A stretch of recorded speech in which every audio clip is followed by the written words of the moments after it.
l'émission Rencontre aujourd'hui, nous rencontrons un être assez exceptionnel, j'allais dire, parce que c'est un être de multiples passions qui s'intéresse à la forêt, qui s'intéresse à sa municipalité, parce qu'il est conseiller municipal, qui s'intéresse au patrimoine. Il a fondé pratiquement avec d'autres, j'imagine, la Société d'histoire de Cap-Santé. Il s'appelle Michel Bertrand. Bonjour, Michel. Bonjour, Robert. Je trouve un petit peu... Même si c'est un peu vrai ce que tu dis, mais bien humblement, je suis à la hauteur. Oh oui, tu es à la hauteur de ça. De multiples passions, c'est le moins qu'on puisse dire depuis que je te connais. Je suis toujours mal à l'aise avec ce qui a l'air de quelque chose de surfaire un peu la valeur de quelqu'un. Puis d'ailleurs, je me suis dit, quand j'ai reçu l'invitation, j'ai dit, mon Dieu, mais je dis, c'est drôle, bon, alors... Qui a osé pour me connaître autant ou trop peu, peut-être aussi? Je ne le sais pas, mais en tout cas, ça va être un plaisir de te parler avec toi de qui tu es. D'où je viens. Qu'est-ce qui m'a formé? Quelles sont mes valeurs? Pourquoi ce que tu as nommé, la forêt, le patrimoine, ben, ça vient de quelque part. Et ça, ben oui, ce cheminement-là, ça me fera grand plaisir d'en parler parce que c'est simple et c'est naturel, c'est ça. Avant de parler justement de ton implication dans la municipalité et tout ça, je voudrais juste savoir d'où viens-tu, Michel? Ben moi, je suis un citoyen de Cap-Santé et je peux dire, c'est très délicat de dire ça aujourd'hui parce que c'est un de mes amis qui m'avait enseigné ça. De dire un autochtone. C'est un autochtone, c'est fragile ces mots-là aujourd'hui, là, quand on l'utilise, mais l'autochtone, ça veut dire qu'il est né ici, il est là, il est dans... On fait des de souche, je suis un de souche. Natif. Et de souche, c'est plein de sens, moi qui aime tant les arbres. et les racines ont tellement quand les racines, c'est ce qui fait qu'on tient debout. Exactement ce que j'allais dire. Et qu'on grandit. C'est de là qu'on prend notre essence pour grandir. Et c'est ce qui nous nourrit aussi, les racines. Oui, c'est ça. Exactement. Alors, donc, tu viens, t'es né au Cap-Santé, dans le Bourran-Saint-Joseph. C'est un pléonasme de dire ça en passant, le Bourran-Saint-Joseph. Hein. Parce qu'il est beau, c'est sûr. Écoute, je suis né dans un endroit qui est un peu... qui est très poétique. Alors, je suis né en 1954, j'ai eu 67 ans. Et Laurent-Saint-Joseph, c'est un petit îlot de verdure entouré de forêts, comme un fer à cheval ouvert vers le mont Bel-Air et vers la montagne des Laurentides. Écoute, je suis né dans un paradis où, quand tu es petit, tu le sais pas, mais tu es tellement heureux, tu vas à la pêche, tous les ponts de bois sur le ruisseau Versailles. Alors là, avant ça foisonnait de petits poissons. Bien, je dis poissons, là, quand même des meuniers de 15 pouces, 16 pouces. Là. Moi, je parle encore en pouces, je ne suis pas transféré encore au mètre, là, mais là, ces beaux ponceaux-là sont rendus des ponceaux de fer, tout ça. L'agriculture évolue, bon, les techniques, tout ça. Et, pardon, tu me disais pas de truite? Écoute, moi, mes frères plus vieux, il y avait de la truite autrefois. Le ruisseau Versailles se déverse dans le ruisseau des Prairies et dans la Jacques-Cartier. Donc oui, il y avait de la truite. Peut-être que je connais les années 50, tout ça. L'agriculture, le développement, tout ça. Bon, les animaux étaient au pâturage. Donc le cours d'eau aussi là, avait pas juste des avantages, mais des revers par rapport à ça. Et puis qu'aujourd'hui, qu'on essaye de justement réparer à grands frais. Hein, à grands frais, on le sait. Et puis aussi à reprogrammer bien des choses qui ont été programmées, des façons de faire dans nos façons de vivre en agriculture. Puis c'est une parenthèse que je fais là, par rapport à ce que je viens pour revenir à mon enfance, mais de grandir dans ce décor de poésie, de ruisseaux sinueux, de forêts d'arbres géants. Là, tu sais, aujourd'hui, on dit ça existe-tu encore au Québec? Oui, si vous allez à quelques endroits très particuliers, privilégiés, sur les forêts des terres privées, davantage. Je connais bien ce milieu-là parce que je suis dans le syndicat des propriétaires privés. On est un ensemble de de producteurs qu'on se voit régulièrement. Et bon, je me plais à dire, on n'est plus des bûcherons, on est des aménagistes. On en parlera tout à l'heure. On est des aménagistes. On en parlera tout à l'heure de ton côté forestier. Et puis, ma première école, là, le ruisseau, hein, on s'amusait j'ai commencé l'école à 6 ans. À l'époque, c'était pas de maternelle, ça. Alors, tu profitais, là, tu as 4 ans, 5 ans, tu es très conscient de tout ce qui se passe, hein. Tu es capable de suivre... Moi, je suivais mon père et mon oncle Lionel dans la forêt. Alors, il y a 2 années, avant de commencer l'école à 6 ans, j'ai connu cette liberté de passer mes hivers en forêt, mes automnes avec mon oncle puis papa. Alors, tu pensais... alors là, j'ai eu comme un choc à devoir me concentrer, de prendre l'autobus et de m'encadrer dans un autobus et dans une école. Ah. Alors ça a été un grand choc pour moi. L'école était à Cap-Santé? Oui, l'école était à Cap-Santé. Et puis, on avait l'école de rang, mais je l'ai manqué presque de justesse. L'école de rang, on a une belle école de rang.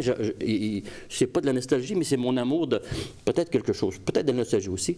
Mais mes frères, mes sœurs ont connu l'école de rang. J'aurais aimé connaître cette forme d'école-là. Aujourd'hui, on ne peut même pas s'imaginer, même si les bâtiments, quelques-uns, on a encore une école de rang qui existe là, dans le rang Saint-François-Est, qui est encore là, puis qui est bien entretenu, et qui, bien sûr, qui est un chalet, puis qui n'est pas la fonction d'école.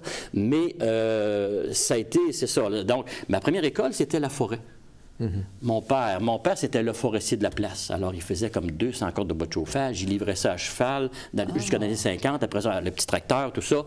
Et le printemps, bien, on a les bio, il bûchait des bio. On allait au moulin assis de M. Matt, Roger Matt, sur le ruisseau des Prairies. Et ce moulin-là, tu vois ça, c'est tout un moulin à roue à eau, et tout ça à eau. Et ça a fonctionné jusqu'en les années 80, je pense, quelque chose comme ça. Ah oui? Oui, oui. Et tu apprends des années plus tard, c'était un des premiers moulins banals du régime français là, qui était là, puis que le bâtiment est encore là, mais il est devenu une résidence. Alors, ça pour moi, c'est des grandes réflexions parce que je me dis, mon Dieu, c'est des pièces très importantes de notre patrimoine bâti, à quelque part, qu'ils ont changé de fonction alors qu'ils sont devenus privés, puis on ne peut pas être contre ça, mais on aurait pu en faire un objet d'enseignement public d'un bâtiment de grande valeur de préservation. En tout cas, mais c'est ça. Mon enfance, c'est ça. Alors, papa, il n'y a pas de fois qu'il m'arrêtait, la grosse couverte, et puis maman me surveillait. Des fois, il faisait moins 20, et mon oncle me regardait, faisait un clin d'œil, il préparait la grosse couverte de cheval, puis il me montrait en cachette un peu, puis je me camouflais dessous, puis je me sauvais. Et pour monter, parce qu'on faisait quand même 15 arpents en plein champ, au vent, tout ça, avant d'arriver à la forêt. La forêt, c'est toujours confortable. Hein? Ouais. Et là, ben, je regardais papa, mon oncle travailler la forêt, la façon... Alors, j'ai grandi dans ça, dans la façon de voir aménager une forêt où non, on faisait pas juste des récoltes d'arbres, puis très, très sélectionnés, mais en même temps, c'est comme s'ils observaient ce que la nature a fait, qu'elle a pris 10 ans à le faire, puis lui aidait les autres à le faire plus vite, dans le sens qu'on enlève des arbres qui sont trop proches. Il y a un qui est croche, qui a poussé. Donc, on vient comme, on sait le mot aujourd'hui, efficacité, performance, tout ça. C'est comme si on disait on va avoir une forêt hyper performante en productivité, parce qu'on l'aménage. Alors, c'est dans cet esprit-là que j'ai grandi. Puis, ben c'est ça. C'était ma première école, bien avant l'école du Bon Pasteur. Est-ce qu'elle existe encore, cette forêt-là? Cette forêt-là, aujourd'hui, écoute, j'ai amené une petite surprise. Je ne suis pas venu seul avec moi. Ah. Et mon papa, le forestier, est décédé en 2000. J'étais à son chevet, il est mort dans mes bras. Mais quelques jours avant, c'est ça, il a rencontré tous les enfants de la famille, un par un, puis il leur a légué ce qu'il voulait leur léguer, dans le sens, et des mots, et des valeurs, et parfois aussi des choses. Et papa m'a laissé ceci, en reconnaissance, parce que j'ai travaillé beaucoup avec lui dans mon enfance. J'ai sauté un petit bout, mais je me rappelle très bien, là, papa faisait des aménagements, puis à l'âge de 9 ou 10 ans, j'avais, je dirais pas volé, j'avais dérobé, il y a une différence entre dérober et voler, la hache de mon oncle.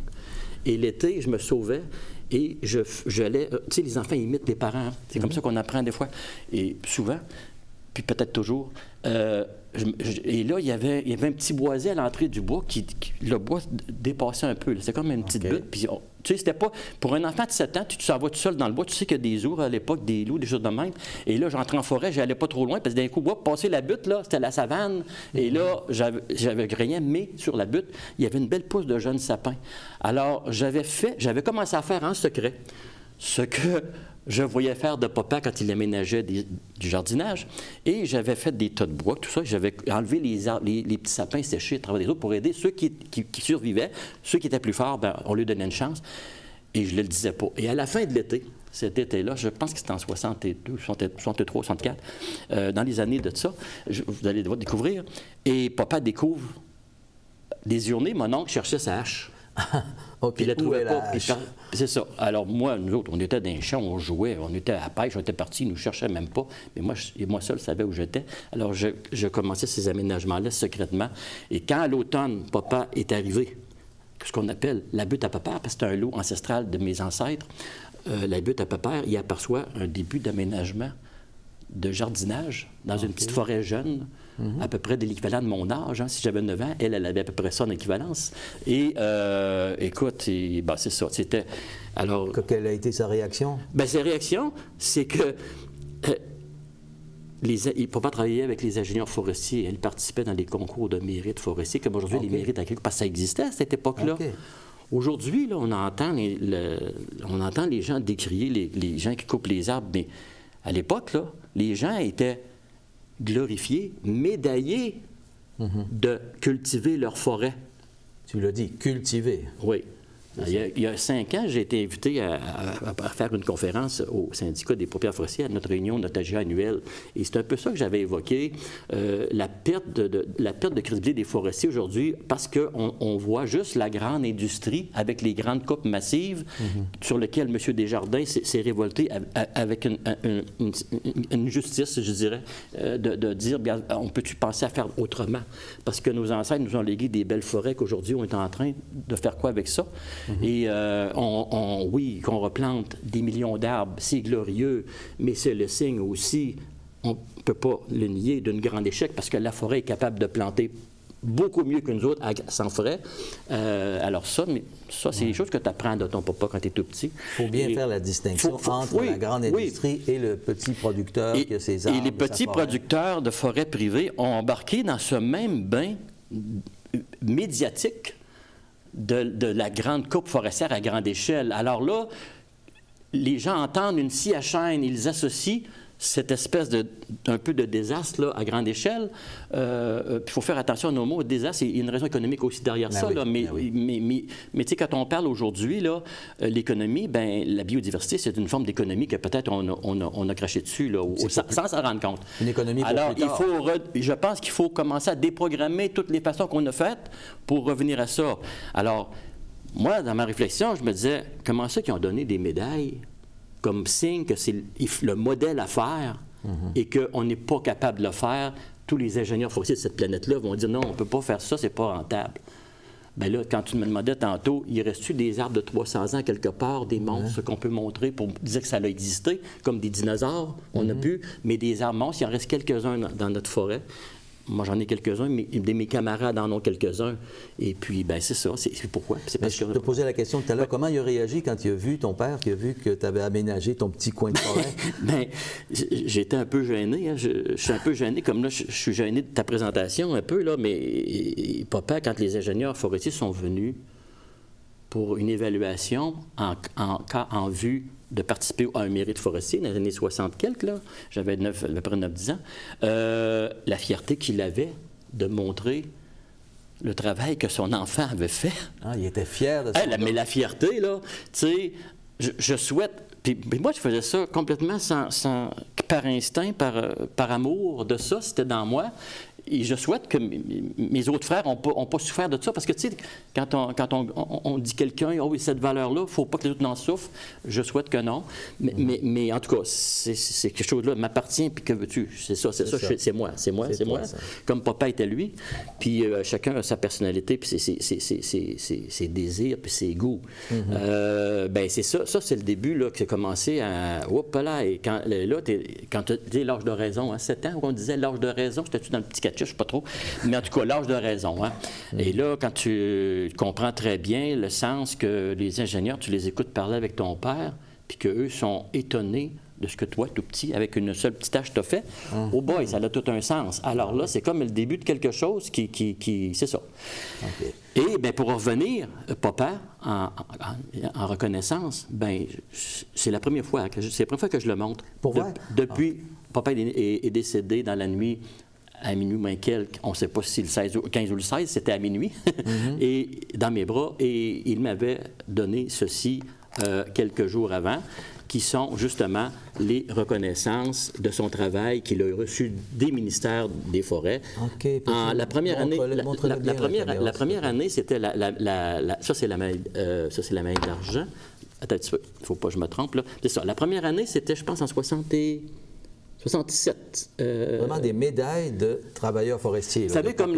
Oui, de producteurs de bois. C'est ça, en fait, de travailleurs forestiers. Le ministère, comme aujourd'hui, les mérites agricoles, là, ça existe encore, les mérites agricoles. Là. Les gens on discerne des médailles, des reconnaissances officielles, provinciales, mais au milieu de la forêt, aussitôt que l'industrie avec un grand I est arrivée, oups, tout ça est disparu. Les gouvernements n'avaient plus le moyen d'acheter une médaille à leurs producteurs. Mais c'est malheureux, hein, parce que alors là, ça l'encourageait une façon de faire, ça donnait une reconnaissance à ce travail et ça encourageait les producteurs non seulement à aménager, mais à produire avec efficacité la forêt et tout ça. Donc, c'est très malheureux que ça aujourd'hui, ça fait partie de l'histoire. Ça devrait être encore vrai aujourd'hui. Vraiment qu'on le voit un peu. Oui, c'est ça. Alors ça, c'est la première qu'il avait eue. Ordre du mérite forestier, 1967. C'est ça. Puis... Après ça, alors là, il avait la médaille, comme les podiums, là. Tu avais la médaille de bronze, la médaille d'argent, puis la médaille d'or. Alors ça, c'est sa première médaille, mais quelle fierté. Alors, dans les années 60, déjà, papa avait commencé, sur recommandation des ingénieurs forestiers, faire des drainages forestiers, des choses de ça. Tu sais, quand on dit, on prescrivait des drainages forestiers dans les savanes, alors aujourd'hui, il faut... Le contraire. Oui. Quand on dit redéprogrammer, en agriculture, il faut tout déprogrammer. Qu'est-ce qu'on a dit de faire? On a dit enterrer les digues de roche, enterrer les haies, ça prend des beaux grands champs, les grosses machineries, les machineries grandissent. Aujourd'hui, on paye à grands frais de remettre des haies. Puis de retrouver les cours d'eau. De reboiser les cours d'eau. Ouais. D'arrêter de mettre les ruisseaux droits parce que c'est pas comme ça qu'ils sont sains, de leur laisser leurs méandres parce que les méandres travaillent pour eux. Alors, plein de choses comme ça. Alors, l'agriculture et la forêt, c'est des mondes, c'est du monde dans la même cour. Hein? Ouais. Nous, la partie proche de la maison, c'est défriché, c'est l'agriculture, puis un peu plus loin, chaque côté, en avant et en arrière de la maison, c'est la forêt. Okay. Et là, puis après ça, ben, c'était aux 5 ans, ces concours-là. Alors, 5 ans plus tard, alors là, a été encouragé, fait que là, tu as d'autres prescriptions des ingénieurs, vous devriez faire ça, M. Bertrand, on marche la forêt, petite forêt de à peine 150 arpents, là, tu sais, c'est pas... Bon, et alors là, on écoute ça, papa écrivait pas, il savait écrire, mais il écrivait pas ça, il n'amenait pas de notes sur lui, là, mais ça rentrait là, puis ça restait là, puis les recommandations, il les faisait. Alors, il aménageait, il évoluait là-dedans, et puis, ben, il s'était mérité 5 ans plus tard la médaille d'argent, et puis, qui est ici, et puis, et là, 5 ans plus tard, il allait participer pour la médaille d'or, c'est sûr. Moi, j'ai toutes les raisons de penser qu'il l'aurait gagné, ou en tout cas, il y avait des bonnes chances. Tout a arrêté. C'est fini, on n'en parle plus, ces affaires-là. On passe à autre chose. C'est inutile. En tout cas, mais je voulais quand même... C'est de là que je viens. Je comprends très bien ton amour de la forêt. Maintenant, toi-même, tu es producteur forestier. Oui. Ça vient directement de ton père, finalement. En fait, la graine de médaille. Maman qui est si tu sais, autrefois, on disait ça, c'était excellent, de la graine de je sais pas quoi. Maman pourrait dire la graine de médaille. Lui, c'est la graine de médaille. Ben, en tout cas, mais tu sais, c'est ça pour dire tout le stimuli, la reconnaissance, c'est de l'essence. Mais pourtant, ta carrière, ta vie de professionnel, tu ne l'as pas fait en forêt. Non, c'est ça. Ben, tu sais, la vie nous amène pas toujours à ce qu'on veut. Hein. D'un fond, on va aller là, puis d'un coup, le trajet change, puis tout ça. Et j'avais pas de misère à l'école. J'ai eu beaucoup de misère à partir l'école, dans le sens que l'adaptation d'aller à l'école, écoute, j'ai été 2-3 années, là, je te dis, moi, c'était de la somatisation. J'allais sur le bon docteur Huot à Donnacona, qui était comme le docteur Wilby, qu'on voit dans les émissions il y a quelques années. Là. Et j'avais mal au ventre, la maîtresse appelait à la maison, papa venait me chercher, d'un coup j'arrivais à la maison, j'étais très bien. Et là, ça me prenait 2-3 crises de même l'hiver, des fois. Tout ça pour que le médecin explique à maman, bien, probablement qu'il y a un problème d'adaptation, tu sais, sa grande liberté qu'il a perdue, lui, il est encadré, puis whoop, tu sais. Il y a des bonnes chances, on était quand même assez sage, mais j'étais très distrait. Il y a des bonnes chances que j'aurais été au Ritalin aujourd'hui, là, quand, si c'était dans les années 60, là, ça n'existait pas, mais j'étais très distrait. Alors, moi, écoute, je me sauvais par la fenêtre. Alors là, tu comprends-tu, la maîtresse m'assistait en avant pour avoir un peu de contrôle, là. Mais la fenêtre, et puis à Cap-Santé, imagine, à Cap-Santé, le fleuve, les bateaux passent, il y a toujours de quoi, les oiseaux chantent, les fenêtres sont ouvertes. À ce temps-là, on ouvrait les fenêtres. Oui. Alors, malgré tout ça, moment après le souper, c'était les leçons, tout ça, on était bien encadrés, et puis je réussissais quand même bien, tout ça. Et là, à l'adolescence, ben, j'ai eu la grande chance. Je réussissais tellement bien que d'ailleurs, j'avais sauté ma 7e à une époque. Puis là, il y avait le cours classique. Là, vous savez, il y avait le classique, le commercial. Et les gens du classique, on apprenait le latin et tout ça. Donc, ça me donnait... Si la maîtresse avait dit à l'école, avait dit à un moment, ben Michel, écoute, il pourrait même sauter sa 7e comme... Pas seul, il y en avait d'autres aussi. Puis il pourrait aller à l'école à Donnacona, là, c'est les frères des écoles chrétiennes, faire son classique. Il s'ouvrait une année. Fait que, là, tu sais, l'âge aussi, là. Là, tu tombes de l'école primaire dans un collège d'une shot. Ce décalage-là, là, moi, j'avais juste 12 ans. Autre adaptation. Ben oui, ben c'est ça, là. Mais... Mon Dieu, tu sais, quelle grande chance que j'ai eue par c'était les frères des écoles chrétiennes à Donnacona. C'était des personnes qui étaient mais des érudits, là, qui enseignaient bien, puis tout ça, qui encadraient bien, puis aussi on jouait énormément là, dans les cours, puis tout ça. Donc, tu sais, c'était intéressant. Même si j'avais des difficultés, j'avais pas de difficulté d'apprentissage, j'avais des difficultés par rapport à m'adapter au fait de l'encadrement, mais ça allait bien. Et quelle peine que j'ai eue quand ils ont tout arrêté ça. Les polyvalentes sont arrivées en 69, 70, dans ces coins-là. La grande polyvalente, et moi j'appelais ça la folie valente, parce que c'était comme la folie. Et là, quand je nous voyais dans la polyvalente, après avoir vécu l'encadrement durant 4 ans, le latin, les choses, hein, et avec les frères, et puis que là, on tombe complètement... une liberté complète sans encadrement dans une école polyvalente, hein, ça le dit. Hein? Et là, il faut que tu prennes en charge, c'est toi qui mènes ton affaire, puis bon, c'est ça. Alors, ça demandait, oui, plus... et là, les jeunes comme moi, sincèrement, j'ai trouvé ça difficile. Alors, ça a le fait que certaines manques de discipline de ma propre personne, je m'alimentais mal, et je suis tombé malade à la fin du secondaire 5. J'avais 14 ans, 15 ans.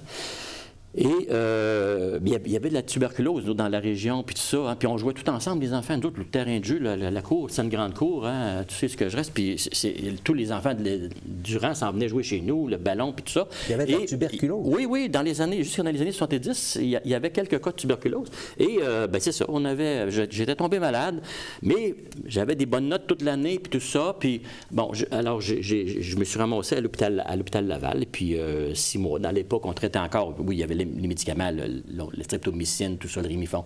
Mais là, j'ai eu mon année que j'avais rattrapée. Tu l'as reperdu, là. Ben là, je l'ai reperdu, là. Mais, alors là, quand tu me dis comment ça que le Forestier est rendu dans un hôpital, tu sais, c'est ça qui est arrivé par après, là. Et là, écoute, j'ai passé 6 mois, jour pour jour, dans une petite chambre à l'hôpital Laval, mais, tu sais, ça a fait un peu la coupure avec mes parents en même temps.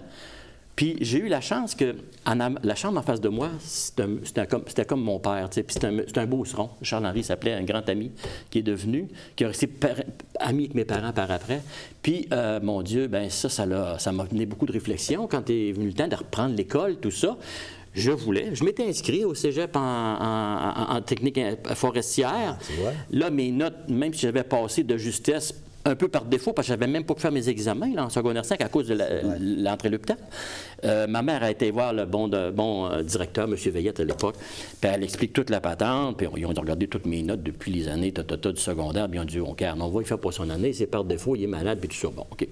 Mais là, les notes n'étaient pas tout à fait suffisantes pour aller en technique forestière. On demandait de la chimie, pas mal, tu sais, ils demandaient des notes assez fortes pour ça.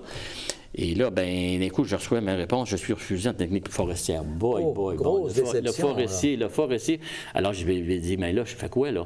Puis en même temps, cette époque-là, la ferme, tu sais, papa avançait en âge, mon frère Omer était quand même sur la ferme.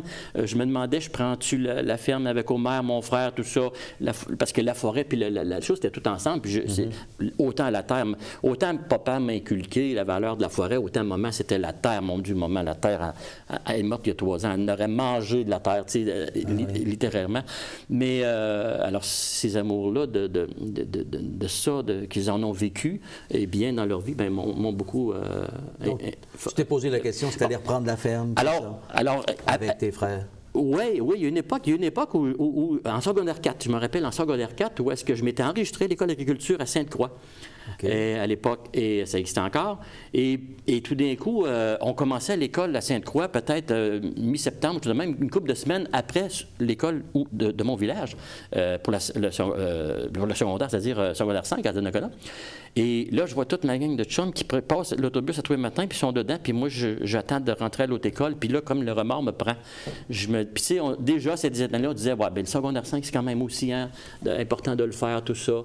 Et écoute, d'un coup, ça me tracassait, je parle à maman, j'ai dit, maman, j'ai un peu de peine d'annoncer ça parce que je vous ai fait faire bien du travail là-dessus. On est allé à Sainte-Croix, je vous ai donné l'espoir de ça. Puis j'ai dit, je pense j'aimerais mieux faire mon secondaire 5 finalement après réflexion. Alors là, elle n'était pas quand même déçue parce qu'elle a dit, bon, il continue l'école, tant mieux. On ne l'a pas perdu encore. Alors c'est ça qui est arrivé. Et ben, après le secondaire 5, c'est là que j'avais été malade. J'ai sauté une petite étape, là, mais c'est là que j'ai tombé malade.